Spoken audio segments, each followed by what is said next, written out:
$1 produced genuine belief. $20 produced an accurate memory of boredom. The people paid less ended up liking the task more, and they were not lying the second time. Researchers assumed the opposite would happen. The intuitive theory, the one that matches how reward works almost everywhere else in human behavior, predicts that more payment should produce more positive feeling. Pay a man $20 for an hour of his time, and he should walk away thinking the hour was worth something. Pay him $1 and he should walk away resentful, aware he was cheated, clear-eyed about how tedious the whole thing actually was. That was the prediction. That was supposed to be common sense. Here is what the task actually was. A man sits alone at a table. On the table is a board with 48 square pegs. His only instruction is to turn each peg a quarter turn clockwise, one at a time, for a fixed period.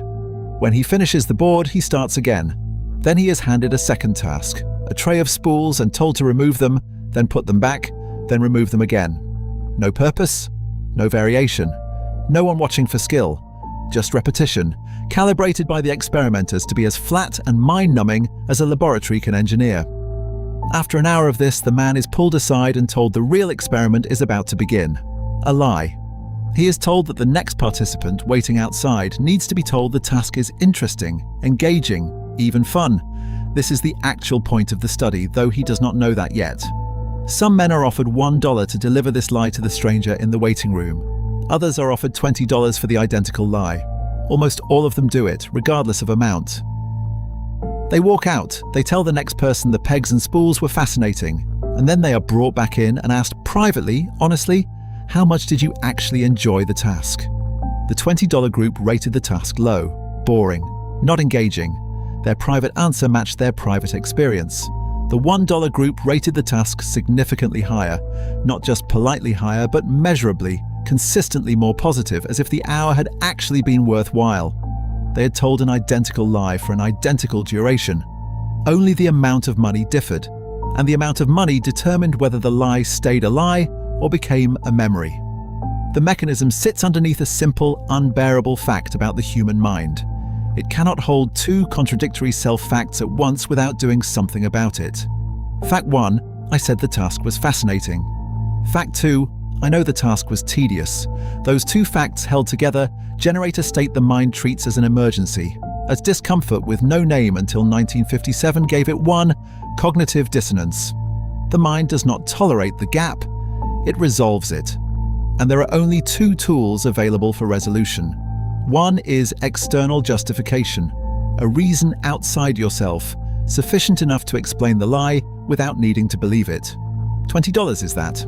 $20 says, of course I said it was fun, look what I was paid, anyone would lie for that. The contradiction dissolves because the explanation is external and complete.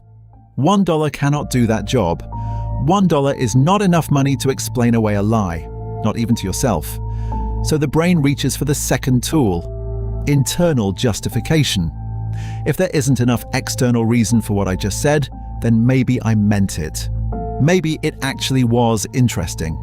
The belief gets manufactured after the fact, quietly, without any sensation of manufacturing happening. The subject does not experience this as choosing to believe something false.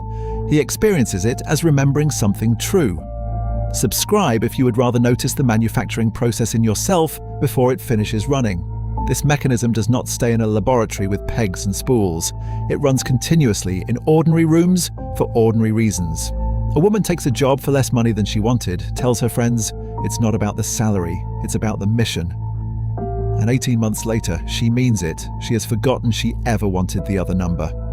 A man buys a blender he cannot return, uses it twice, and finds himself telling a dinner guest it changed how he cooks. Someone sits through a film they paid full price for, disliked within the first 20 minutes, and leaves the theatre describing it as underrated. None of these people are lying in the moment they say these things. The lie already happened earlier when the justification was too thin to hold, and the mind quietly rewrote the record to make the thinness disappear. It shows up most cleanly in underpaid effort, unpaid internships, relationships sustained mostly through obligation, volunteer labor stretched past comfort. The less external reward a person receives for continued participation, the more likely they are to report sincerely that they are doing it because they love it. Sufficient reward needs no cover story. Insufficient reward manufactures one. Why would the mind do this to itself, and not just once? Because the alternative is worse. The alternative is sitting with the knowledge that you sold an hour of your life, or years of it, for less than it was worth, and said otherwise and got nothing sufficient in return. That knowledge is corrosive if left intact. So it doesn't stay intact. It gets edited. The downstream cost is not a single distorted memory, it's a pattern, compounding across years until the line between what a person actually prefers and what they were forced to rationalize becomes impossible for them to locate. Careers get defended not because they were good decisions, but because they were cheap decisions. And cheap decisions require the most internal cover. Relationships get called fulfilling by people who could not tell you, if pressed for specifics, what the fulfillment actually consists of. Self-reported happiness, that thing researchers and friends and therapists all ask about and trust, becomes an unreliable instrument, not because people are dishonest, but because the record they're reading from was altered before it was ever filed. A person can spend a decade being wrong about their own preferences and experience zero internal signal that anything is wrong because the wrongness was the resolution, not the problem. There is no version of this that announces itself. Nobody sits down and thinks, I am now going to convince myself I like this.